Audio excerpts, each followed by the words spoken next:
Good morning, everyone. Hope you guys are all doing well. Today we're checking out the Nidecker Mellow snowboard, and in this video I'm going to go through all the tech and I'll share my thoughts on how it feels out on snow as well. Let's check it out. Okay, for reference, before we get into the tech, I'm 5'10", I weigh around 150 pounds, and we're riding the Mellow 155 today. So this board's gonna be a more free ride, powder focused board on the Nidecker lineup, and it does have a fully directional design. So you're gonna get a directional outline with a significantly longer nose outside the contact points, as well as a 30mm setback, so the bindings are shifted way closer to the tail, gonna naturally keep that weight back in soft snow. You're also gonna get a 6mm taper, so a slightly narrower tail than nose, and a shifted camber profile. So it is gonna have that camber dominant feel on hardpack, that more energetic, stable, precise feel to it. At the resort, running positive camber from the front foot all the way out to the tail, but then you have a significant amount of rocker going from the front foot out to the nose, and it's kind of like a shallow planing rocker, which is something that I think does offer powder boards a much better feel. So all of that, including the waist width, this is a very wide snowboard. The 155, you're gonna get a 265mm waist, which increases the overall surface area. That, working with the directional camber profile, the setback, the taper, the super long nose you're gonna find outside your front foot, is gonna help to offer effortless float in this soft snow we have out here today. You're also gonna get Nidecker's premium construction in this snowboard. They call it their premium sandwich. So in the tail, going from the rear contact points out to the back foot, you're gonna find a mix of carbon, Kevlar, and basalt, helping to give the board more energy, more snap, more stability, while keeping the board nice and lightweight, as well as in the nose. So from the front foot out to the front contact points, you're gonna find that same blend of materials, Kevlar, carbon, basalt, just again for the nose, helping to offer a little bit more response and more energy. And there's a couple more things I want to call out. One, you're going to get an ashwood top sheet on this snowboard. Again, helping to offer a little more energy and snap, but also has some nice dampening properties to mellow things out as you're going through more variable, bumpy terrain. Going to help mellow out those vibrations and be a little bit more comfortable under your feet, your ankles, and your knees. You're also going to get Nidecker's Syntruded base, which is like a higher end extruded base. Has some carbon blended into it, and it should be a little bit faster than your standard extruded base, but still going to give you all the benefits you'd expect, like less maintenance. You're not going to have to worry about waxing the board quite as often to maintain a consistent glide out there, and more durable at-home repairs. That's also going to help keep the cost down. So that's going to be a quick tech breakdown out here. We're going to get these laps going, and we'll check back in later in the day to give you some feedback on how it feels.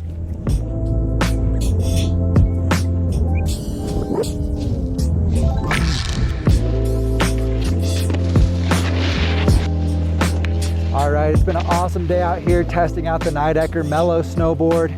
One thing I want to mention before we get into the feedback on how it was feeling out here is you're also going to find a matte top sheet on this snowboard, which was way more noticeable getting off the chairlifts. It's pretty much like a built-in stomp pad. Your foot's not sliding around on that top sheet as you're getting off the chair, so that's always a nice bonus.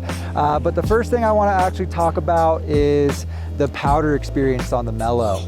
And honestly, I think that's probably where they got the name for this snowboard, because even on super low angle powder, we got some bottomless zones out there today, where on a lot of boards, they probably would have struggled a little bit, but this thing was floating like an absolute dream.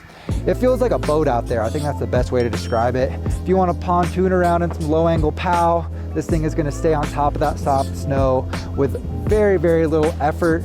You can ride front foot forward. That nose is going to pop up out of the powder. So I would say overall, top quality powder experience. This is a board I would choose to take out on the deepest of days, and I think you'd have a lot of fun on. And honestly, after riding it here at the resort, it's not a super wimpy snowboard. It's got some decent stability to it. So if you did want to get in some steeper, more aggressive terrain, I think you could ride that pretty confidently on the Mellow as well. So definitely a big highlight is just the overall feel and performance in powder. It's pretty nimble in the deep snow as well. It has a decent bit of tail to it. It goes out to the contact points, and you have a little bit of a notch, like fish style cutout outside those tail contact points. So it is very maneuverable. You can kick up a spray pretty easily, you know, maneuver through trees and deeper snow without too much effort. So that's definitely a positive with this board as well. And as far as the overall flex goes, I'd say it's a little bit on the stiffer side of medium. Definitely gonna offer some solid stability for you in all aspects, whether you're trying to cruise at higher speeds or ride some more kind of technical terrain. You're gonna be able to have some confidence in the stability and support that that tail is gonna offer, or even the nose as well if you're riding switch. And it's a pretty consistent flex throughout. You do have this huge long nose outside your front foot. That setback just exaggerates how long that nose is even more. So you can get a little more leverage leaning into the nose, but overall still feels pretty stiff unless you get way out, like outside the contact points, and it's a little bit more playful. But through that rockered nose section out to the contact points, still got plenty of stability. So anytime you're leaned into the nose or tail, you're gonna be fighting against that flex, and the tail, the camber is working against you as well. So not gonna make it easy on you to get those presses and butters going. Still possible, it's not so aggressive to the point where it's like sketchy doing that kind of stuff, but not something that this board is really geared towards, I'd say. And on that same note, you can get a decent bit of pop out of this snowboard with the flex and the carbon and all the materials you're gonna find in this thing. It does give back a good bit of energy. Pretty much anything you're able to load into it, it gives back, but it is kind of hard to load tension up in the tail. And speaking of park, we did get a few laps through the Central Park out here at Copper. And you know, it's not a board that's gonna really help you out with freestyle progression, but isn't so aggressive that you'd wanna just avoid the park altogether. So, you know, if you're riding some powder in the morning and then decide you wanna roll through the park, hit some transition, hit some jumps, maybe even hit some jibs in the afternoon, Mellow's still gonna be a good time for that. Definitely has some good stability to hit the larger features. I would say more fun for jumps. A couple of downsides though with park all around.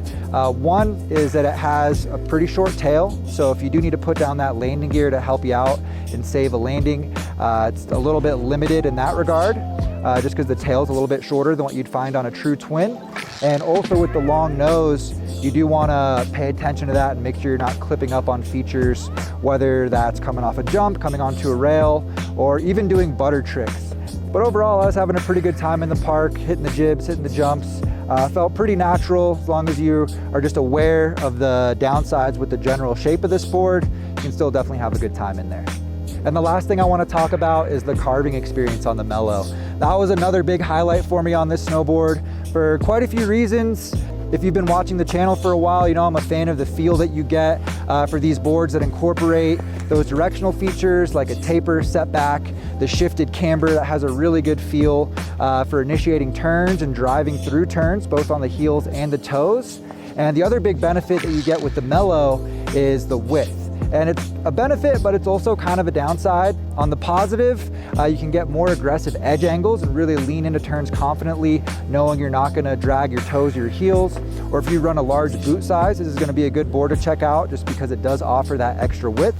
But on the flip side, it does take noticeably more energy to transition from heel to toe. It's a little bit slow edge to edge.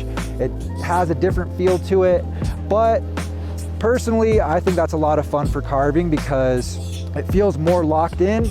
And again, you can just really lay into those turns confidently. One last thing that I think enhances that carving experience is the side cut. So you're gonna find a 7.8 meter side cut radius on this snowboard, which is starting to get a little bit on the higher end for a side cut, especially on a 155. Kind of what I would expect on a free ride board though. And that kind of makes the personality come out a little bit more at higher speeds. It feels more comfortable going fast. Whereas if you're going slower or more moderate speeds, it can feel a little bit weird keeping your balance through those turns, but definitely has a great feel to it as you start to go fast. Overall, the carving experience is a big highlight for me on the Mellow. And the second highlight, like I mentioned before, is the powder experience. But if you're looking for maybe a second board in the quiver, something that's gonna elevate that carving and that powder experience, the Mellow is definitely gonna be a solid choice to check out. So if you wanna read more about this board for yourself and check out the specs, I'm gonna have it linked down in the description below. And if you've had a chance to ride this board, let us know what you think about it down in the comments. You can leave any questions for me down there as well. I appreciate you guys watching today. Drop a like if you got some value. Subscribe to the channel if you're new here. We're gonna have a bunch more board reviews coming. I appreciate all of you guys, and we will see you in a new video next time. Take care, everybody.